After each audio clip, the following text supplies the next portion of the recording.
Welcome to today's problem-solving session. In this video, we'll tackle the problem titled Shortest Path in Binary Matrix, which is a fascinating challenge involving graph traversal techniques. Stay tuned as we break it down step by step and explore the best approaches to solve it. In this problem, you're given an n by n binary matrix called grid, and your task is to find the shortest clear path from the top left corner to the bottom right corner.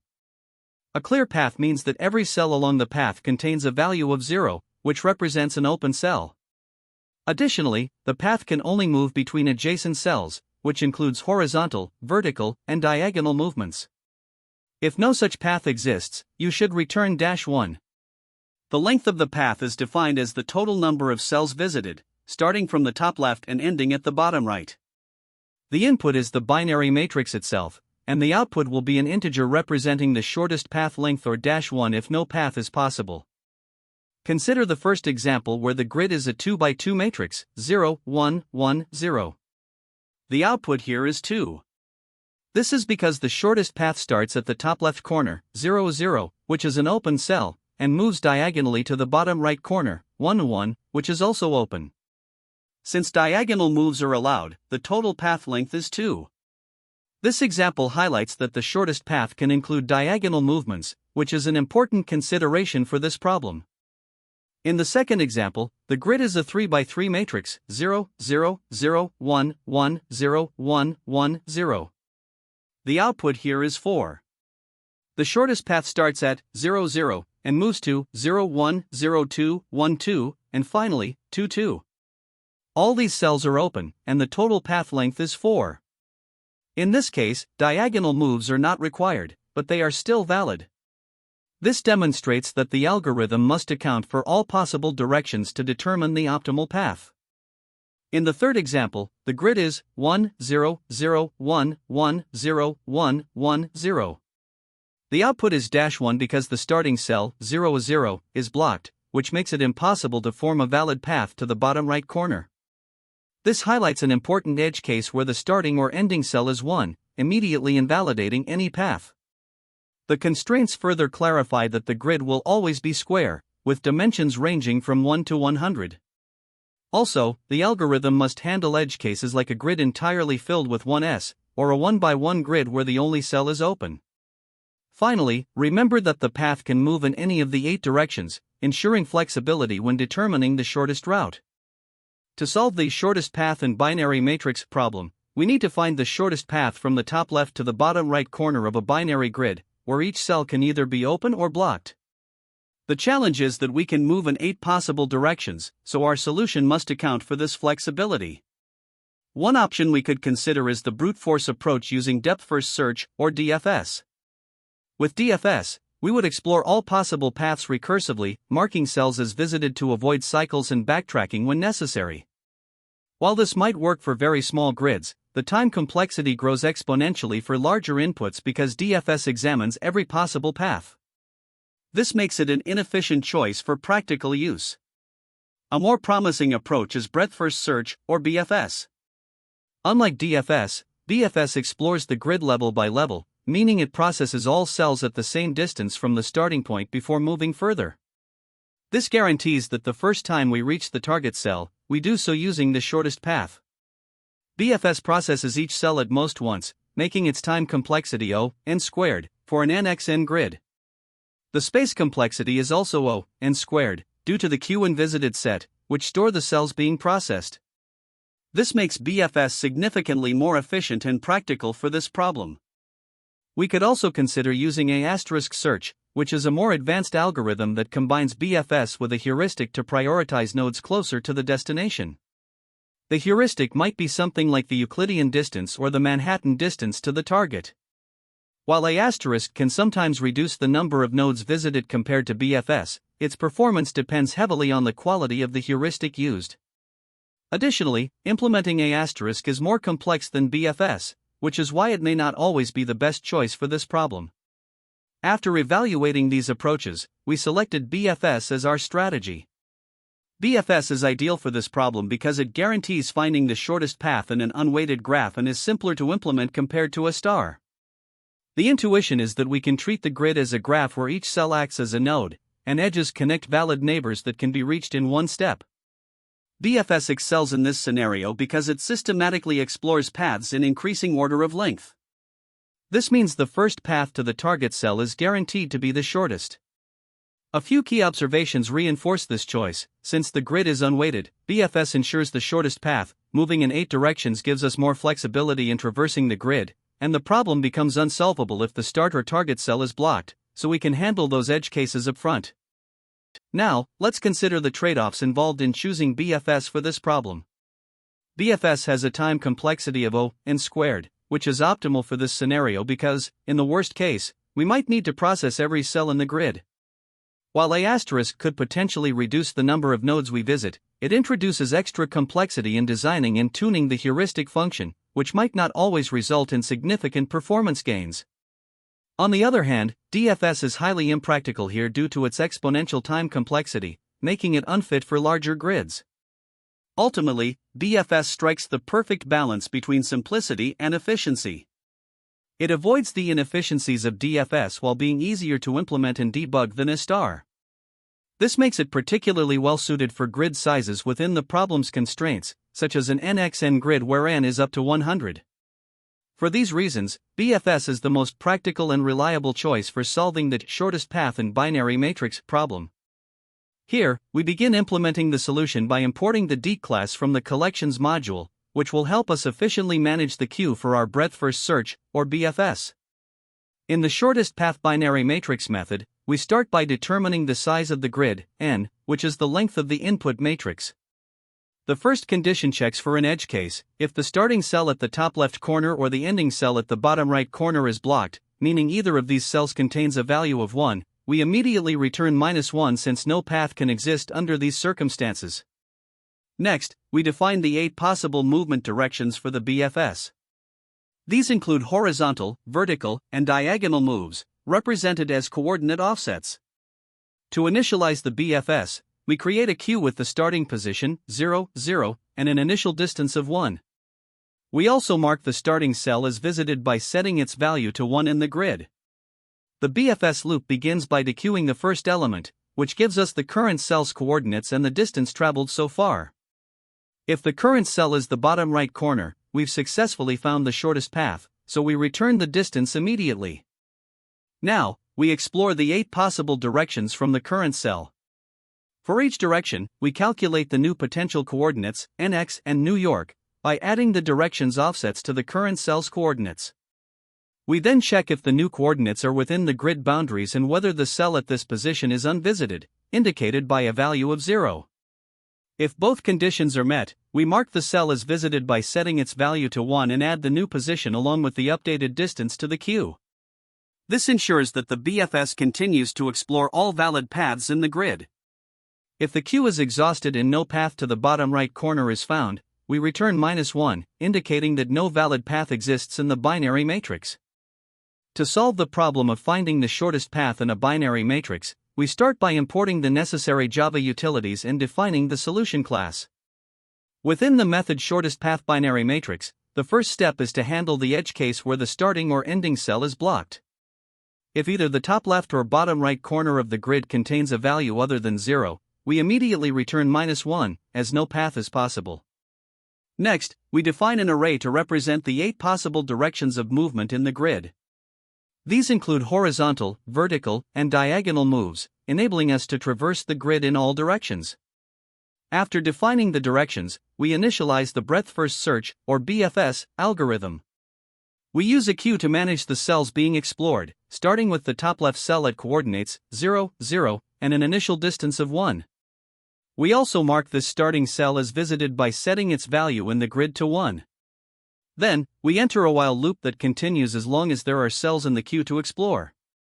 Inside the while loop, we retrieve the current cell from the queue and check if it is the bottom right corner of the grid. If so, we return the distance value associated with that cell, as it represents the shortest path. If not, we iterate through all 8 possible directions, calculating the new coordinates for the neighboring cells. For each direction, we check if the new coordinates are within the grid boundaries and whether the cell has not been visited, indicated by a value of 0. If both conditions are met, we mark the cell as visited by setting its value to 1 and add it to the queue with an increment distance. This process ensures that all potential paths are explored in a level-by-level manner, guaranteeing the shortest path is found. Finally, if the algorithm exhausts all possibilities without reaching the bottom right corner, we return -1, indicating that no path exists in the given binary matrix. To solve this problem, we are using a breadth-first search approach. In this first example, we are given a 3x3 binary grid. The start cell at the top left corner, 0, 0, and the end cell at the bottom right corner, 2, 2, are both unblocked. This means we can proceed with finding the shortest path. First, we initialize the grid size n as 3, define the possible directions for 8 moves, and create a queue to track our path. The queue starts with the tuple 0, 0, 1, representing the start cell at 0, 0, with an initial distance of 1. We also mark the start cell as visited by setting grid 0, 0 to 1. Now, in the first iteration, we dequeue the current position 0, 0, with a distance of 1 and explore all 8 possible directions. Among these, the cell 1, 1 is valid and unvisited. We mark it as visited, add it to the queue with an updated distance of 2, and update the grid to reflect this change. The grid now shows that 1, 1 is visited. In the second iteration, we dequeue the next position, which is 1, 1, with a distance of 2. From here, we again explore all 8 possible directions. The cell 2, 2, which is our destination, is valid and unvisited. We mark it as visited, and queue it with a distance of 3, and update the grid to show this visitation. The grid now reflects that all relevant cells have been visited. In the third and final iteration, we dequeue 2, 2, and find that it matches our destination cell. This means we have successfully reached the end of the path, and the shortest path distance is 3. For this example, the output is 3. Now, for the second example, we are given a grid where the start cell, 0, 0, is blocked. In this second example, the grid also has a size of 3x3, but the start cell, 0, 0, is blocked, as indicated by grid 0, 0 equals 1. Since we cannot start our traversal, there is no possible path to the destination. In this case, we immediately return -1 without performing any further calculations. The output for this example is -1. Moving on to the third example, we are given a grid where the start and end cells are unblocked, but no valid path exists between them. In the third example, the grid size is again n equals 3. The start cell, 0, 0, and the end cell, 2, 2, are both unblocked, so we begin the search for a path. We initialize the queue with 0, 0, 1 to represent the start cell and mark it as visited by setting grid 0, 0 to 1. In the first iteration, we dequeue 0, 0 with a distance of 1 and explore all 8 possible directions. However, none of the neighbors are valid moves, they are either out of bounds or blocked. With no valid moves to enqueue, the queue becomes empty. Since we cannot reach the destination cell, we conclude that no path exists. Therefore, we return -1 as the output for this example. The time complexity of this solution is n squared, where n represents the number of rows or columns in the grid. To break this down, the primary contributor is the breadth-first search traversal. In the worst case, BFS visits every single cell in the grid exactly once. Since the grid has n rows and n columns, there are n squared cells, and each cell is enqueued and dequeued exactly once, making the BFS traversal n squared. Additionally, for each cell, we check up to 8 possible neighbors. While this might sound computationally heavy, the number of neighbors per cell is constant, it does not grow with n. Checking neighbors therefore takes constant time per cell, and across all n squared cells, this step also contributes n squared. Finally, edge case checks, such as verifying whether the start or end cell is blocked, take constant time, 1. Altogether, the BFS traversal dominates the time complexity, resulting in an overall n squared complexity. Now let's talk about space complexity, which is also n squared. One major contributor to this is the BFS queue. During the traversal, the queue stores cells layer by layer. In the worst case, where all cells in the grid are open, the queue could contain up to n squared cells at its maximum, contributing n squared space. The grid itself is modified in place to mark visited cells, which means no additional memory is allocated for tracking visited nodes, contributing only O1 extra space. Other variables, such as those used for directions or the BFS iterator, also require constant space, O1. Therefore, the overall space complexity is dominated by the BFS queue, making it O(n squared). When analyzing best, average, and worst-case scenarios, the time complexity remains O(n squared) in all cases because the grid size determines the maximum number of operations. In the best case, the shortest path is found quickly, limiting the BFS traversal. However, even in this scenario, BFS still ensures that all relevant cells are processed, maintaining the O(n squared) complexity. In the average case, BFS explores a substantial portion of the grid before finding the shortest path, and the complexity remains O(n squared). The worst case occurs when the grid consists entirely of open cells, requiring BFS to traverse the entire grid to locate the shortest path. This is also O(n squared). Comparing this to a brute force approach, which would recursively explore all possible paths at an exponential time complexity of O(8)(n squared), using BFS is significantly more efficient. By leveraging BFS, we reduce the complexity to O(n squared), and ensure the shortest path is found while minimizing unnecessary exploration. Finally, let's consider the mathematical justification for this complexity. BFS operates in a level-order fashion, meaning it processes all cells at the current distance level before moving to the next. This guarantees that the shortest path is found first, as BFS explores all possible paths incrementally. The O(n squared) complexity arises because each cell in the grid is visited at most once during the traversal. Checking neighbors for each cell is a constant time operation, and while additional space is required for the BFS queue, it is limited to the number of cells in the grid, which is n squared in the worst case. This ensures that both time and space complexities are optimal for a problem of this nature, given the constraints. The algorithm efficiently balances exploration and memory usage, making it a robust solution for finding the shortest path in a binary matrix. When solving this problem, there are several common mistakes to watch out for.